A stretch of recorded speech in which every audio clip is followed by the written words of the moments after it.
द्वितीय अध्याय यम मार्ग वर्णन। गरुड़ जी ने पूछा कि हे भगवान, यमलोक का मार्ग कितना दुखदाई है और यहाँ जीव पाप करने से उसमें कैसे जाता है, वह सब मुझसे कहिए।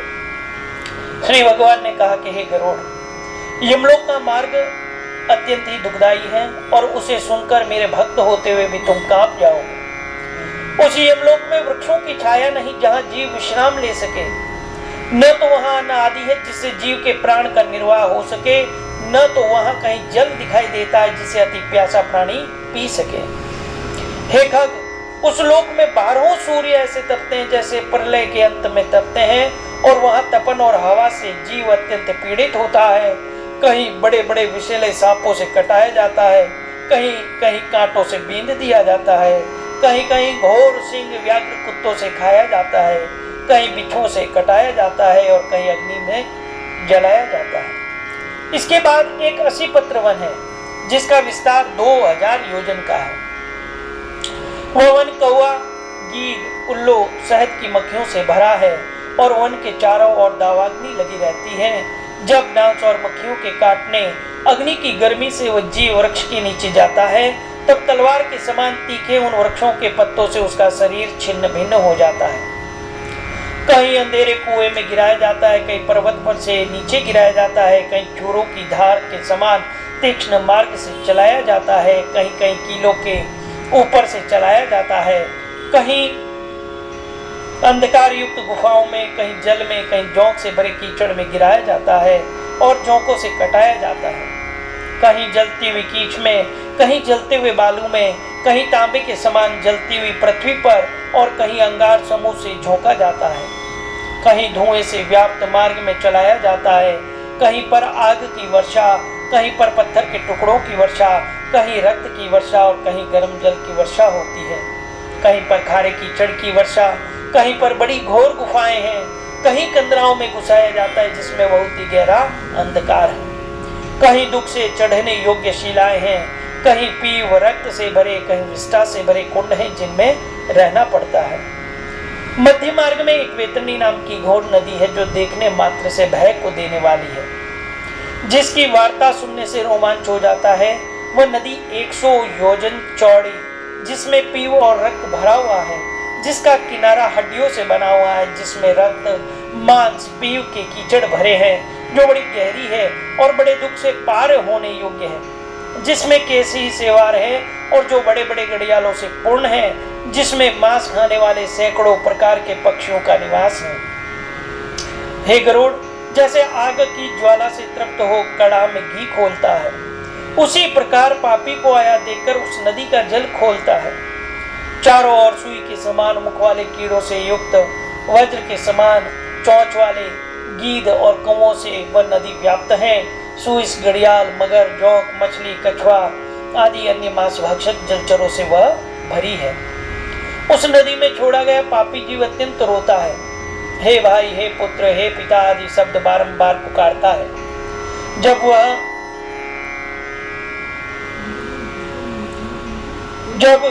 वह पापी प्यास से पीड़ित होता है, तब वही रुधिर और मांस खाने और पीने को मिलता है, और वही नदी रक्तपूर्ण और फेन से युक्त है। महाघोर गरजती हुई भयदायक उस नदी को देखने मात्र से वह पापी जीव मूर्छित हो जाता है। उसमें अनेक प्रकार के सर्प और बिच्छू भरे हैं, उसमें गिरे हुए प्राणी की रक्षा करने वाला कोई नहीं रहता। वह पापी जीव नदी के सैकड़ों हजारों भंवरों में पड़कर नीचे पाताल को जाता है, फिर क्षण भर में ऊपर को आता है। हे गरुड़, पापी जीवों के पतन के लिए ही ये नदी बनाई गई है। ऐसी कठोर और अत्यंत दुख को देने वाली नदी का आर पार भी दिखाई नहीं देता। इस प्रकार यम के मार्ग में अनेक प्रकार के दुखों को भोगते हुए रोता चिल्लाता हुआ प्राणी यमलोक को जाता है। किसी को फांसी में बांधकर, किसी को अंकुशों से खींचकर, किसी को शस्त्रों से छेदते हुए यमदूत पापियों को यमलोक ले जाते हैं। यमदूत किसी के नाक में डोरी डालकर, किसी के कान में डोरी डालकर और किसी को कालपाश में बांधकर, किसी को कौवों के समान खींचते हुए पापियों को यमलोक ले जाते हैं। गर्दन, भुजा, पैर में सिकड़ बांधकर, उन पर लोहे का भार लादकर उनको रास्ते में चलने को कहते हैं। भयानक यमदूत मुदगरों से मारते हुए उस पापी और दुखी जीव के मुंह से रुधिर गिरता है और फिर उसी को वह खाता है। फिर अपने किए हुए कर्मों को सोचता, दुखी होता और उन दुखों को भोगता हुआ यमलोक को जाता है। वह ज्ञानी यम मार्ग में जाता हुआ हा पुत्र ऐसा कहकर विलाप करता हुआ दुखी होता है। मन में सोचता है कि बड़े पुण्य से मनुष्य का जन्म मिला, उसको पाकर मैंने कुछ भी धर्म नहीं किया, न तो कुछ दान किया, न अग्नि में हवन किया, न तपस्या की, न देवताओं का पूजन किया और न ही सभी तीर्थों की सेवा की। इससे हे शरीर अपने किए कर्मों के फल को भोगो। न तो ब्राह्मणों का पूजन किया, न गंगा स्नान किया, न साधुओं की सेवा की, न कोई परोपकार किया। इसलिए हे देहीन अपने किए कर्मों के फल को भोगो। पशु पक्षियों मनुष्यों के हित के लिए न तो निर्जल देश में जलाशय बनवाया, न गाय दान की, न ब्राह्मणों की जीविका के लिए कुछ औरती दी। इससे हे देहीन अपने किए कर्मों के फल को भोगो। न नित्य अन्नदान, न गौओं को कभी पर्याप्त तृण, न वेद शास्त्र के अर्थों पर श्रद्धा की, न कभी पुराणों को सुना, न कभी कथावाचक व्यास का पूजन किया। इससे हे देहीन अपने किए कर्मों के फल को भोगो। मैंने अपने स्वामी की आज्ञा का न कभी पालन किया, न अपना पतिव्रत धर्म पालन किया, न कभी बड़ों का आदर सत्कार तथा सेवा की। इसलिए हे शरीर अपने किए कर्मों के फल को भोगो। पति की सेवा करना ही स्त्रियों का परम धर्म है और यह जानते हुए जिस स्त्री ने पति की सेवा नहीं की और पति के मरने पर दुखी भी नहीं हुई, विधवा होने पर तपस्या नहीं की, इससे हे देहीन अपने किए कर्मों के फल को भोगो। अपने पूर्व कर्मों के द्वारा अत्यंत दुखदायी नारी शरीर पाया, उससे न तो मासोपवास, न चंद्रायण व्रत, न नियमों के द्वारा उस शरीर को कलेक्षित किया। इस प्रकार स्त्री पुरुष जीव अनेक विलाप करता हुआ अपने पूर्व देह को स्मरण करता हुआ कहता है कि हमारा मानव शरीर कहाँ चला गया। ऐसा कहता हुआ जीव यम मार्ग में जाता है और 17 दिन तक वह प्रेत रूपी जीव वायु के समान चलता है। हे गरुड़, 18वें दिन वह प्रेत सौम्यपुर नामक नगर में पहुंचता है और उस सौम्यपुर नगर में महान प्रेतों के गण रहते हैं। पुष्पभद्रा नाम की वह नदी है, वह अत्यंत सुखकारी सुंदर एक वृक्ष है। यमदूतों के साथ जीव वहां विश्राम करता है और स्त्री पुत्र आदि के सुख को स्मरण करके दुखी होता है। धन नौकर मित्र स्त्री की चिंता करता है। तब वहां के यमदूत कहते हैं कि धन स्त्री पुत्र भाई ये सब सुख भोगने वाले कहाँ हैं? हे मूर्खों, किए कर्मों के फल को भोगते हुए अधिक काल के मार्ग पर चलो। हे परलोक यात्री, तू यम के पराक्रम को नहीं जानता। तुम्हारे जैसे प्राणियों के साथ चलने वाले हम यमदूतों के बल को तू नहीं जानता। तूने कभी ऐसा प्रयत्न नहीं किया जिससे यम की यातना न हो। अब तो तुझे निश्चय करके यमलोक को चलना होगा, इसमें अब मोल भाव नहीं हो सकता। यमलोक को तो बालक भी जानते हैं, क्या तूने यम यातना नहीं सुनी थी? क्या ब्राह्मणों के मुख से कभी पुराण भी नहीं सुना? यमदूत ऐसे कहकर मुद्गरों से मारते हैं, तब वो मूर्छित होकर गिरता, फिर उठता दौड़ता यमदूतों के फंदे से बलपूर्वक घसीटा जाता है। घर में से 13वें दिन वह जीव चलता है और 18वें दिन सौम्यपुर नगर में पहुंचता है और वहां पहुंचकर स्नेह और श्रद्धा पूर्वक पुत्र और पुत्रों द्वारा दिए मासिक श्राद्ध का भोजन करता है और फिर सौरीपुर को गमन करता है। सौरीपुर में यम के स्वरूप को धारण करने वाला जंगम नाम का राजा है। उसको देखकर वह भयभीत हो जाता है और वहीं विश्राम करता है। उस नगर में पहुंचकर त्रिपाक्षिक श्राद्ध में दिए हुए अन्न जल को भोजन करता है और उस नगर को पार करता है। इसके बाद वह प्रेत शीघ्रता से नगेंद्र भवन में पहुंचता है और वहां अत्यंत भयानक वन है। उसको देख दुखी होता, रोता और चिल्लाता है। निर्दय यमदूत उसको बारंबार खींचते घसीटते हुए ले जाते हैं। उस वन को वह प्रेत 2 महीने में पार करता है। वहीं घर वालों द्वारा दिए हुए द्विमासिक श्राद्ध में दिए अन्न जल वस्त्र आदि को खा पहनकर फिर उन्हीं यमदूतों के साथ आगे चलता है। 3रे महीने में वह प्रेत गंधर्व पतनपुर पहुंचकर परिवार वालों के दिए पिंड को भोजन करके आगे को चलता है। फिर 4थे महीने में शेलपुर नामक नगर में पहुंचता है, जहां पत्नों की वर्षा से अत्यंत पीड़ित होता है। वहाँ चौथे महीने में दिए पिंड को खाकर कुछ सुखी होता है। फिर वह जीव 5वें महीने में क्रोंचपुर में पहुंचता है और वहाँ 5वें महीने के दिए हुए श्राद्ध आदि को खाकर क्रूरपुर में पहुंचता है, जहाँ अत्यंत निर्दय प्राणी रहते हैं। 5.5 महीने में दिए हुए अन्न और जल को खाकर वह ठहरता है।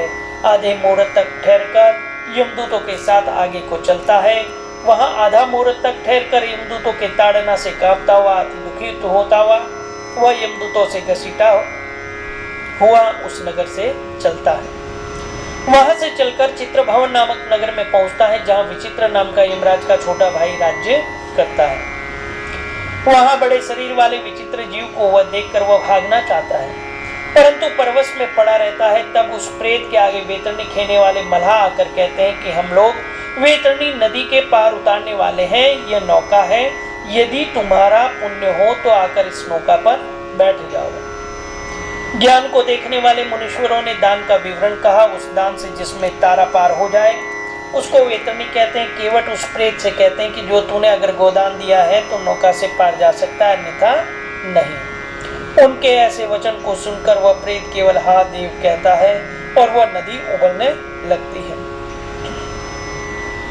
उसे उबलता देखकर यमदूत उस नदी में पापी को छोड़ना चाहते हैं। वह जीव अत्यंत चिल्लाता है। जिस पापी ने दान नहीं दिया वह उस नदी में डूब जाता है।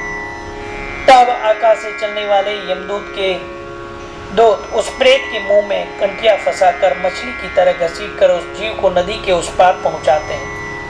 नदी के पार पहुंचकर 6ठे महीने में दत्त श्राद्ध आदि को खाकर आगे चलता है और फिर भूख से व्याकुल हो मार्ग में अत्यंत विलाप करता है।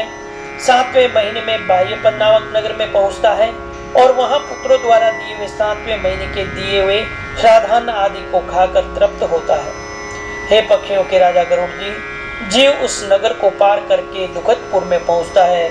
वहां आकाश मार्ग से चलता हुआ अनेकों प्रकार के दुखों को भोगता है और वहीं पर 8वें महीने के श्राद्ध में दिए हुए अन्न जल आदि को भोजन करके आगे चलता है।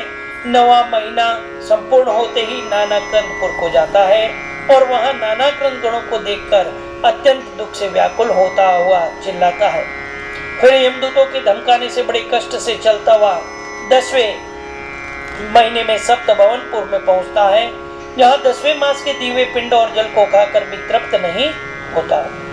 फिर वहां से चलकर 11वें महीने में रुद्रनगर में पहुंचता है और वहां 11वें मास के दिए हुए श्राद्ध जल आदि को खाकर 11.5वें मास के पूरा होते पयोवृक्षण नगर में पहुंचता है और वहां प्रेतों को दुख देने वाले मेघ बरसते हैं। वहीं पर न्यूनाधिक मास में दिए हुए श्राद्धान आदि को दुख पूर्वक खाता है और वर्ष पूरा होते होते वह प्राणी सीताढ़ नगर में पहुंचता है, जहां हिमालय से भी 100 गुना अधिक शीत पड़ता है। शीत और भूख से पीड़ित वह जीव दशों दिशाओं में देखता है कि यहाँ कोई मेरा बंधु है जो हमारे इस दुख को मिटावे। तब उस जीव से यमदूत कहते हैं कि तेरा ऐसा पुण्य कहाँ जिस पुण्य के बल से तू इस दुख से छुटकारा पा सके। यमदूतों के ऐसे वचनों को सुनकर वह पीड़ित जीव वार्षिक श्राद्ध में दिए हुए पिंड को खाकर धैर्य धारण करता है और वर्ष के अंत में यमलोक के समीप बहुवीतिपुर में पहुंचकर पहले के मिले हुए हाथ भर के शरीर का त्याग कर देता है और कर्मों के फल भोगने के लिए वापस अंगुष्ठ मात्र का यातना शरीर पाकर यमदूतों के साथ जाता है। हे कश्यप, जिन्होंने मरने के समय में और दैहिक दान नहीं दिया, धर्म संचय नहीं किया, वे इस कारण यमदूतों के दृढ़ बंधनों से बंधे हुए कष्टों को भोगते हैं। हे गरुड़, धर्मराज के नगर के 4 द्वार हैं, उनमें से तुम्हें दक्षिण मार्ग का हल बतलाया है और ऐसे महाघोर मार्ग में सुधा और प्यास से पीड़ित जैसे प्राणी जाता है, वहां जाने पर फिर क्या होता है, यह सब मैंने तुमसे कहा। अब तुम क्या सुनना चाहते हो? इधर श्री गरुड़ पुराणी भाषा टीका 2वां अध्याय समाप्त। बोले विष्णु भगवान की, गरुड़ जय महाराज की, स्वर्गमय आत्मा की, अपने अपने माता पिता गुरुदेव की।